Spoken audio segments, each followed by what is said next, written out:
নমস্কার। তো আজকে কবিগুরু রবীন্দ্রনাথ ঠাকুরের প্রয়াণ দিবস। তো ওনার লেখার একটা কবিতা আমি আজকে শোনাব। লুকোচুরি। আমি যদি দুষ্টুমি করে চাপার গাছে চাপা হয়ে ফুটি, ভোরের বেলা মাগো ডালের পরে কচি পাতায় করে লুটোপুটি, তবে তুমি আমার কাছে হারো, তখন কি মা চিনতে আমায় পারো? তুমি ডাকো, খোকা কোথায় ওরে?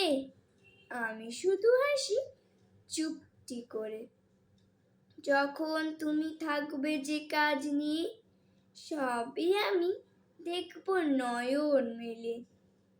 স্নানটি করে চাপার তলা দিয়ে আসবে তুমি পিঠেতে চুল ফেলে।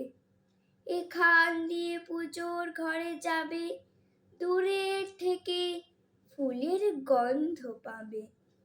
তখন তুমি বুঝতে পারবে না সে তোমার খোকার গায়ের গন্ধ আসে।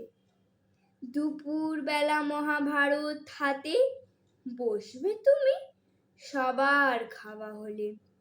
গাছের ছায়া ঘরের জানালাতে পড়বে এসে তোমার পিঠে কোলে। আমি আমার ছোট্ট ছায়াখানি দোলাবো তোর বইয়ের পরে আনি। তখন তুমি বুঝতে পারবে না সে তোমার চোখে খোকার ছায়া ভাসে।